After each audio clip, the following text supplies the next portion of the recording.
After we all saw how close phony election fraud claims came to subverting a free and fair election, we ask if, especially with Trump potentially on the ballot next November, we've forgotten just how fragile our democracy is.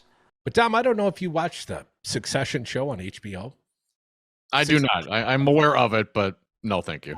Man, last night's Succession was sort of a compilation. They were doing like the America Decides edition. It's supposed to be election night. Oh, all right. And they're supposed to be effectively Fox News, right? Mm-hmm. And it was sort of this conglomeration of this, really terrible conservative candidate who, just seemed right on the edge of being like a fascist. Oh, really? And a more qualified Democratic candidate. And last night, there was a fire, per this fictional show, Succession, a fire in Milwaukee, Wisconsin, and the absentee votes burned, allowing the Fox News represented, the ATN, as they call it in this Succession show, to declare Wisconsin effectively for the Trump-like candidate, the fascist. And it was fascinating, even how they made the calls. Well, if we call Arizona, then we're calling the election for the fascist, which they subsequently did.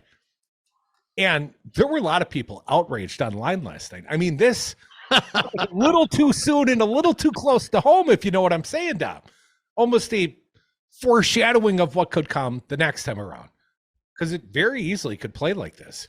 A network like Fox News trying to influence the outcome of the election, to muddy the outcome of the election. All it takes is a small irregularity, a polling place fire in Wisconsin, perhaps the destruction of 100,000 absentee ballots, and all of a sudden you can recast the outcome in the state of Wisconsin.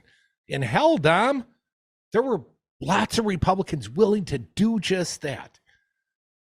Anyone watch this Succession last night? Am I the only one having PTSD? I mean, after viewing a couple of The Handmaid's Tale, I just, all that seems a little too close to home these days. 844-967-2789. I mean, literally, this felt very much like it was playing out like a national electoral cycle that we've lived through a couple times. Like right on the edge of chaos, like anything, any little factor could turn the election, and it doesn't even have to be real. It can be manufactured by those that desire the outcome in the election. You think, is it rigged? Maybe, but it's rigged by big business. They want the outcomes, and big media. And they are also down. We've talked about this recent CNN town hall. Yeah. This CNN town hall, what? Suddenly CNN, seeing that Tucker Carlson's off Fox News is going to steal some of their, conservative audience? They're currently being sued for defamation by Donald Trump. They brought the guy on with a no-holds-barred town hall. And not only that, Don, but they literally warmed up the crowd, but told them not to boo and not to be negative. They could only be positively asserting in their support of the candidate. CNN told them that. Can you see? I mean, I realize there are different circumstances happening than the fiction I watched last night on HBO. But I got to tell you, Dom, the truth has been way stranger than fiction. I've asked you a couple of times, what's the worst that could happen? I think it could be worse than that Succession episode last night.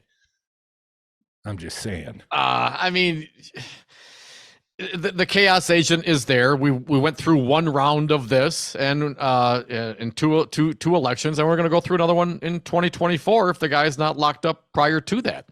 And it's yes, certainly the media thing. And while I understand the storyline of the show to which you refer, CNN did it for money. They did it for the green, just the same reason Fox News did it. They did it for the green. They thought they could pick something up. And if I disagree with it. I disagree with the format. Certainly, when you tell a crowd that they can only cheer and they can't boo, even if it's full of, and they certainly gave her a hell of a time. Caitlin Collins, they weren't fans of her by the end of it. So Trump was able to roll this over. I mean, he rolled CNN over, man. That's just how it was. So the good news is this isn't the first time around, man. We've been to this rodeo before, and I would hope, although I'm not convinced by CNN's most recent reaction here, that the media, quote unquote, would have learned from the last time around, but apparently CNN certainly has not.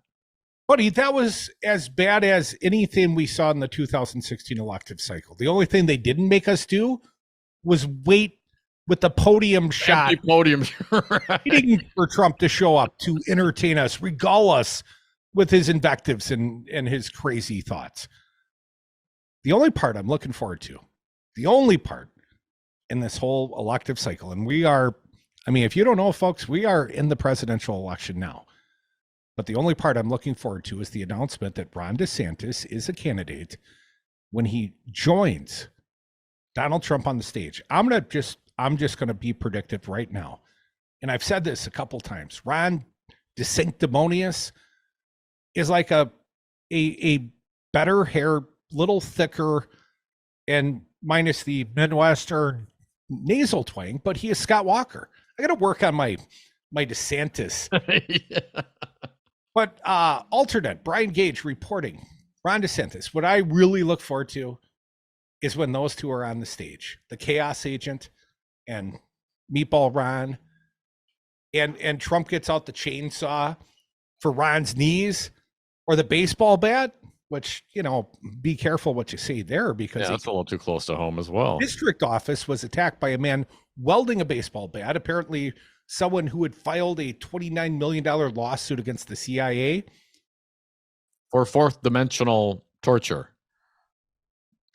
So a real solid cat, but baseball bat, less deadly than an AR-15 at least. But anyways, back to Ron DeSanctimonious. Ron DeSantis insults students eyeing niche subjects. Remember what Scott Walker talked about? Wisconsin needs welders. Yes. I found this one originally at Alternate. Florida Governor Ron DeSantis is touting his support for legislation that was proposed in February, which Higher Ed Dive explained at the time would upend some of the longest standing conventions of American higher education. Again, he's messing with the colleges now, and introduce an unprecedented degree of state control, like forcing institutions to abandon gender studies programs.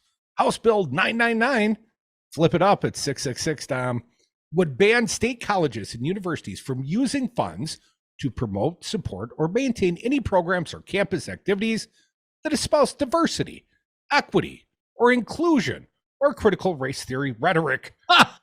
Bill would also give the state's Board of Governors the ability to remove any major or minor that is based on or otherwise utilizes pedagogical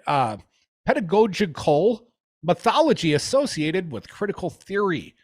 In a speech on Monday, DeSantis urged prospective college kids to leave the Sunshine State to pursue degrees that he abhors, and then warned them if they do, they're going to struggle to find a job.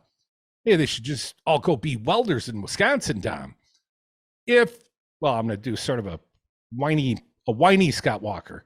If you do things like gender ideology and go to Berkeley, go to some of these other places, that's fine. It's fine, DeSantis said to Cheers.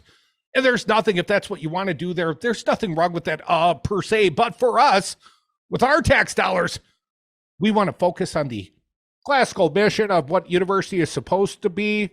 We don't want to be diverted into a lot of these niche subjects that are highly politicized.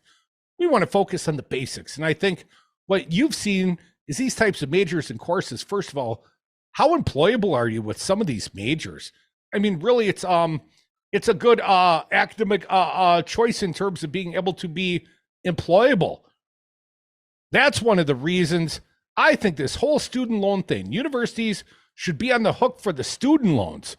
If that were the case, they would make sure that their curriculum was really fit to be productive for the students that they graduate.